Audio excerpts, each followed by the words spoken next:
Culiacán, Sinaloa. Madrugada del 4 de julio. Una patrulla oficial circula por la autopista México 15 con las sirenas apagadas. Dentro viajan 3 agentes municipales. No hay emergencia. No hay reporte. Solo un cargamento que nadie debe descubrir. En el asiento trasero, bajo una manta azul, descansa una caja de acero con sellos falsos de la Secretaría de Seguridad. Su contenido cambiará el rumbo de una investigación que sacudirá a México y pondrá en jaque la credibilidad de las instituciones. Todo comenzó con una llamada interceptada por la DEA. Una frecuencia encriptada, un código repetido 3 veces, escudo delta. Las coordenadas apuntaban a un tramo aislado de carretera entre Culiacán y Navolato. A esa hora, una unidad de tránsito local aparecía en el radar con movimientos irregulares. La DEA contactó a la Secretaría de Seguridad Federal. La respuesta fue inmediata. Arfuch ordenó activar el protocolo conjunto con la agencia estadounidense. En menos de una hora, un dron de reconocimiento identificó la patrulla sospechosa. El operativo acababa de comenzar. A las 3 de la mañana, un convoy de 6 vehículos interceptó la patrulla. Lo que debía ser una inspección rutinaria se convirtió en un descubrimiento escalofriante. Al abrir la cajuela, los agentes encontraron fusiles Barrett calibre .50, granadas de fragmentación, municiones y chalecos tácticos con insignias clonadas del ejército mexicano. El inventario superaba el armamento de un destacamento completo. Pero lo más inquietante estaba en el fondo del compartimiento, paquetes sellados con etiquetas en inglés y códigos alfanuméricos. Metanfetamina pura. Casi 1 tonelada. Los 3 policías fueron detenidos en el acto. Uno de ellos, identificado como el suboficial Luis López Rivas, intentó escapar, pero fue reducido por los agentes federales. En su celular se hallaron mensajes cifrados, fotos de documentos y transferencias millonarias a cuentas extranjeras. Al ser interrogado, su voz temblaba. «No saben lo que están tocando», murmuró. Esa frase marcó el inicio del caso conocido como el escudo de acero. En los días siguientes, el operativo se extendió. La DEA confirmó que el cargamento tenía origen en laboratorios clandestinos del norte de Sinaloa y destino final en Los Ángeles. La droga había sido trasladada durante semanas en vehículos oficiales para evadir retenes. Cada patrulla era una pieza del engranaje. La corrupción no era aislada. Era una estructura. Y alguien desde arriba la había permitido. Los peritajes revelaron algo más, los números de serie de las armas correspondían a lotes sustraídos de almacenes militares. Los fusiles habían sido reportados como perdidos 3 años atrás durante un decomiso en Nayarit. Los documentos falsos, las insignias clonadas y las placas modificadas mostraban un nivel de infiltración alarmante. No era un grupo improvisado, era una red profesional operando bajo el escudo de la ley. Cuando Arfuch llegó a Culiacán, la tensión era palpable. En la base de operaciones, los informes se amontonaban. Los agentes estaban divididos entre el miedo y la lealtad. El comandante ordenó revisar cada patrulla, cada registro, cada bitácora de servicio. Las horas se convirtieron en días. Lo que empezó con una unidad sospechosa destapó una cadena de corrupción que alcanzaba a comandantes, jefes de distrito y funcionarios municipales. Las cámaras de seguridad, revisadas cuadro a cuadro, mostraron vehículos oficiales entrando y saliendo de bodegas sin registro. En esas imágenes estaba la prueba de lo impensable: la policía custodiaba la droga. López Rivas, el suboficial detenido, finalmente habló. Su declaración estremeció a los fiscales. Dijo que no era el único, que al menos 15 unidades participaban en la red. Cada patrulla tenía una ruta asignada y una clave. El sistema era tan preciso que los traslados coincidían con los cambios de turno, garantizando que nadie notara la ausencia de los vehículos. A cambio, los agentes recibían depósitos semanales y protección. Pero el miedo comenzó cuando un cargamento desapareció y uno de los oficiales fue hallado muerto en su propio coche. Desde entonces, nadie volvió a dormir tranquilo. Arfuch ordenó intervenir los radios policiales. En las grabaciones se escuchaban frases cortas, códigos internos y advertencias sobre el americano, apodo que la red usaba para referirse al enlace con la DEA infiltrado entre ellos. La confusión crecía. Nadie sabía en quién confiar. Las patrullas eran revisadas una a una. Algunas tenían compartimientos ocultos, otras contaban con doble fondo. Los ingenieros descubrieron que varios vehículos estaban equipados con sistemas de rastreo alterados, lo que les permitía desaparecer del mapa durante horas sin dejar rastro digital. El hallazgo del Arsenal fue solo la superficie. En los depósitos de evidencia se apilaban cajas con armamento pesado, lanzagranadas, visores nocturnos y miles de cartuchos. Todo confiscado a quienes se suponía debían proteger a la población. Las autoridades municipales intentaron justificar los hechos, alegando desconocimiento. Pero los documentos de mantenimiento revelaron firmas falsificadas, facturas duplicadas y una cadena de autorizaciones ilegales. El caso era innegable, el crimen se había infiltrado en el uniforme. A medida que las pruebas salían a la luz, el país se estremecía. Las redes sociales se inundaban de imágenes de las armas decomisadas, los nombres de los agentes implicados y los videos del decomiso. La confianza pública se desplomaba. Por primera vez, el pueblo se hacía la pregunta que todos temían: ¿quién nos protege de los protectores? Arfuch compareció ante los medios. Su mensaje fue breve pero contundente: la corrupción en una sola patrulla pone en riesgo a todo un país. No descansaremos hasta limpiar cada institución, cada cuerpo de seguridad, cada uniforme. Detrás de esas palabras, la realidad era más oscura. Los reportes internos señalaban que algunos altos mandos estaban desapareciendo, otros huyendo, y otros, simplemente, siendo silenciados. El escudo de acero apenas comenzaba a revelar su verdadera magnitud. Las horas posteriores al decomiso se convirtieron en un huracán de silencio y rumores. Culiacán amaneció rodeada de patrullas federales, drones y helicópteros sobrevolando los barrios del norte. En los centros de mando, las líneas telefónicas no paraban de sonar. Todos querían respuestas. Nadie las tenía. Los mandos municipales se mantenían herméticos. Los federales, en alerta máxima. El aire olía a traición. La DEA confirmó que el operativo interceptado no era un hecho aislado. Durante meses habían rastreado cargamentos similares que cruzaban sin ser detectados. El patrón era idéntico: patrullas oficiales, turnos alterados y destinos que cambiaban a último minuto. En cada registro aparecían las mismas siglas en los manifiestos: S-15. Ese código se repetía en documentos, transferencias y mensajes de texto hallados en los celulares incautados. Los analistas le dieron un nombre: Operación S-15, una red de contrabando de armas y drogas que se infiltró directamente en las estructuras policiales. La investigación conjunta entre la DEA y Arfuch reveló el alcance del sistema. Las patrullas eran modificadas en talleres clandestinos del sur de la ciudad. Bajo los asientos y dentro de los tableros se construían compartimentos con blindaje ligero y sensores térmicos que impedían la detección por rayos X. El nivel de ingeniería era tan alto que algunos vehículos pasaban hasta 3 revisiones sin levantar sospechas. El crimen había convertido la herramienta de la ley en su propio transporte. En los interrogatorios, López Rivas comenzó a ceder. Después de 48 horas, confesó lo que nadie quería escuchar. Dijo que el esquema había sido diseñado por un excomandante estatal que trabajaba como asesor de seguridad para un grupo empresarial. Ese asesor, según la DEA, era en realidad un operador financiero del cártel que controlaba rutas hacia el Pacífico. Las patrullas eran solo la fachada de un sistema mayor que incluía estaciones falsas de radio, documentos clonados y contactos dentro de aduanas.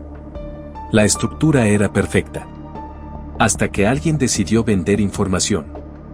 Arfuch sabía que ese alguien estaba adentro. La traición había permitido a la DEA interceptar la llamada clave, pero también había puesto en riesgo a decenas de agentes. El enemigo estaba dentro de los muros, con uniforme, credencial y rango. Era la cara más peligrosa de la corrupción, la que se disfraza de autoridad.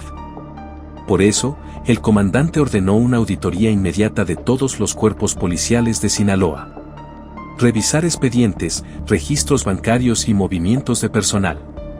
En esa búsqueda aparecieron nombres que estremecieron a todo el país. Entre los involucrados figuraban mandos activos, jefes de distrito y un secretario de Seguridad Pública Municipal. Sus firmas aparecían en órdenes de mantenimiento, permisos de circulación y reportes de armamento. Todos habían autorizado algo. Todos sabían. Lo que no sabían era que cada autorización formaba parte de un rompecabezas criminal. El dinero, proveniente de cargamentos internacionales, se lavaba mediante compras simuladas de equipo táctico y combustible. Las rutas de los depósitos coincidían con los traslados del narcotráfico detectados por la DEA. El sistema era tan sofisticado que mezclaba cuentas oficiales con privadas. El crimen y la burocracia compartían números de serie. En la sede de la Secretaría Federal, los analistas financieros seguían la pista del dinero. Las transacciones los llevaron hasta una red de empresas en Panamá, Belice y Miami. Las facturas mencionaban servicios de transporte estratégico.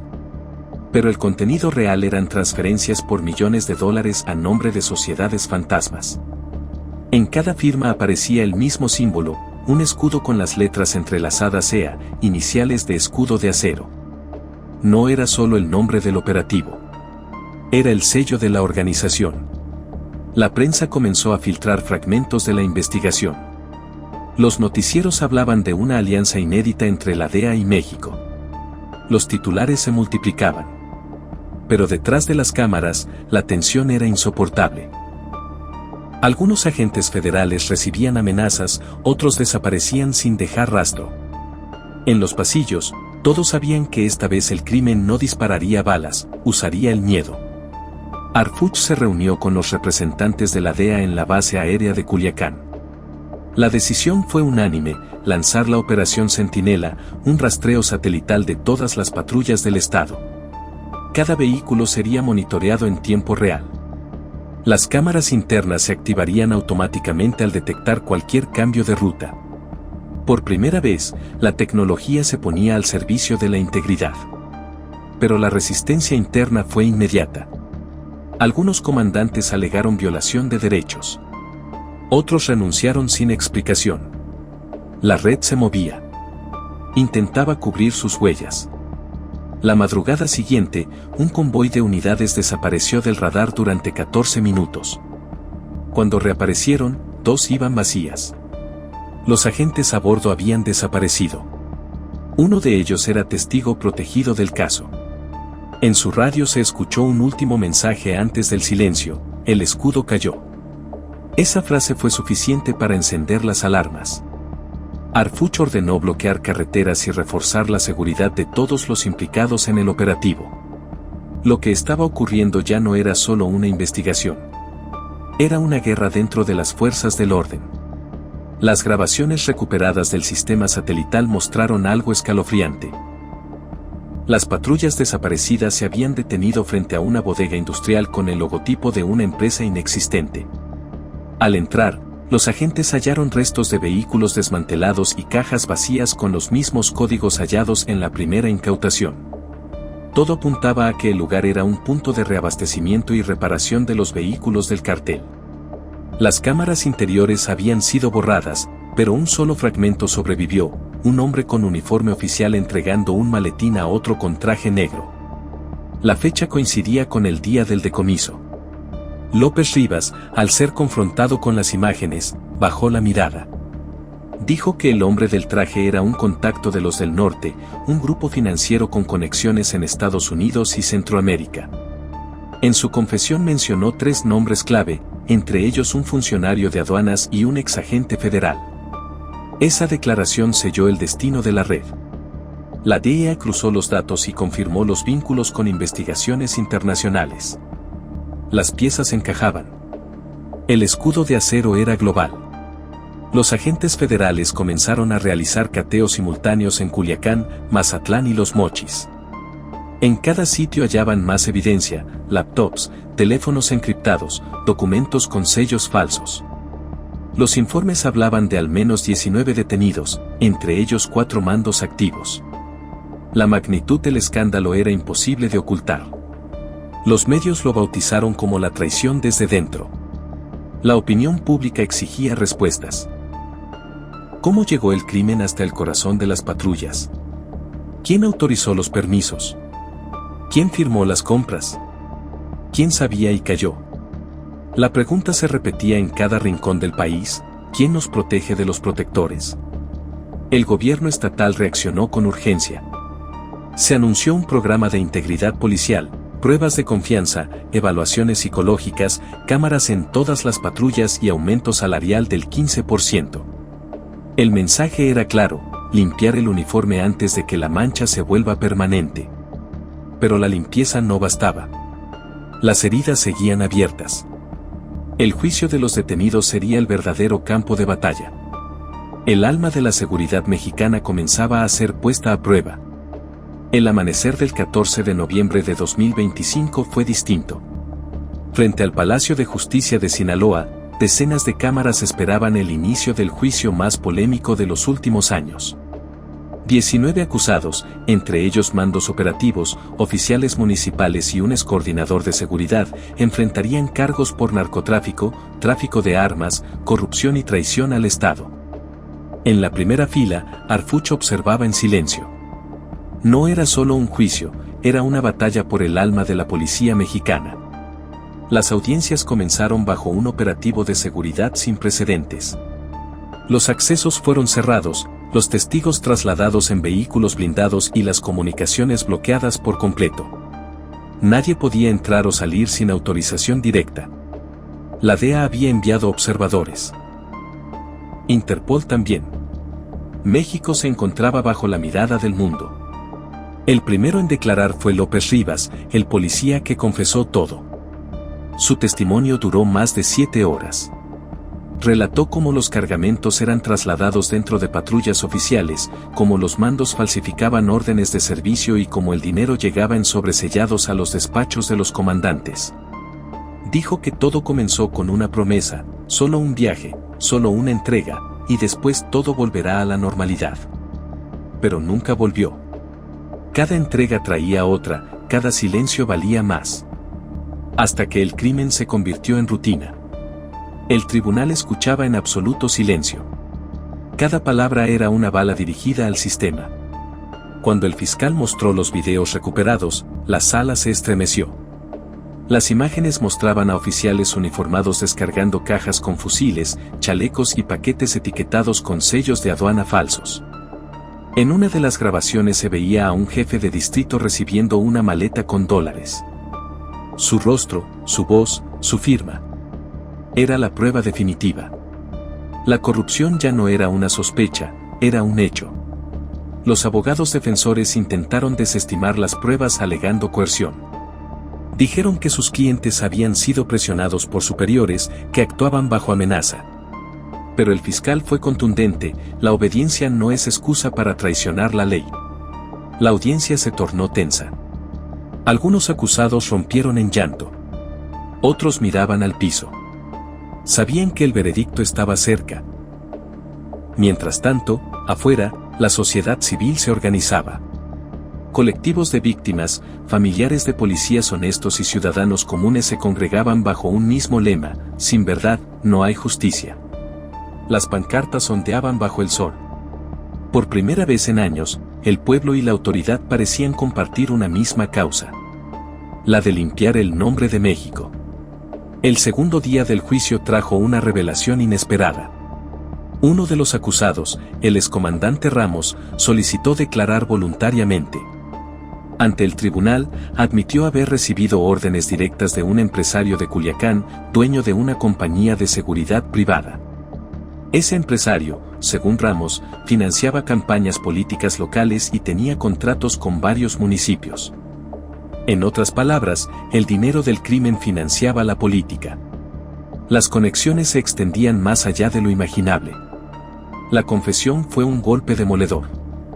El fiscal presentó nuevos documentos, transferencias bancarias, registros de llamadas y correos electrónicos que vinculaban a ese empresario con contratos de suministro para las patrullas. Las mismas patrullas que habían sido usadas para traficar armas. Era un círculo cerrado. El crimen pagaba la seguridad que lo protegía. El impacto fue inmediato. 3 alcaldes fueron llamados a declarar. Uno de ellos renunció en plena sesión del Congreso local. Las redes sociales explotaron con el hashtag #escudo de acero.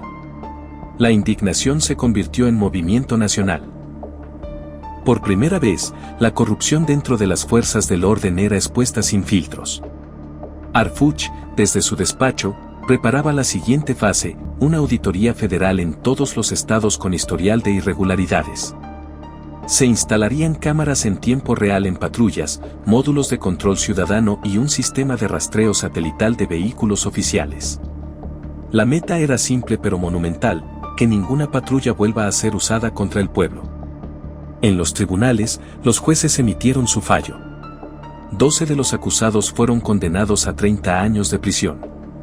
4 recibieron penas menores por colaborar con la justicia. 3 quedaron absueltos por falta de pruebas. Pero más allá de los números, el mensaje era claro, el crimen no volvería a esconderse detrás del uniforme. La sentencia marcó el inicio de una nueva era.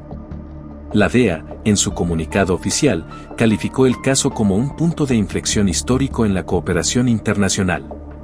Reconocieron el liderazgo de Harfuch y la valentía de los agentes que se negaron a ceder ante la corrupción.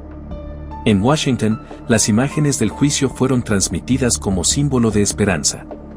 En México, como un recordatorio del precio que se paga por mirar hacia otro lado. Esa noche, Harfuch recorrió en silencio los pasillos de la Secretaría. En una de las paredes, el reflejo de su silueta se mezclaba con el escudo nacional. El peso de los años, de los ataques, de las pérdidas, seguía ahí. Pero también algo nuevo. Una convicción inquebrantable. La guerra contra el crimen no se gana con balas, se gana con verdad. El amanecer trajo consigo una nueva etapa. Los nuevos reclutas juraban frente a la bandera un código de honor renovado, nunca callar ante la corrupción. Las patrullas, ahora vigiladas por satélite, llevaban una leyenda pintada en sus puertas: protegemos al pueblo, no al poder. Las calles de Culiacán volvían a la calma, pero todos sabían que la lucha apenas comenzaba. Porque en México, la seguridad no se defiende solo con armas. Se defiende con integridad. Y mientras la DEA seguía rastreando las ramificaciones internacionales del caso, el país entendía algo esencial, que la justicia, cuando se atreve a mirar al espejo, se vuelve invencible. El escudo de acero no era solo un operativo. Era un renacer. Un recordatorio para todos. La verdad, aunque duela, siempre encuentra el camino.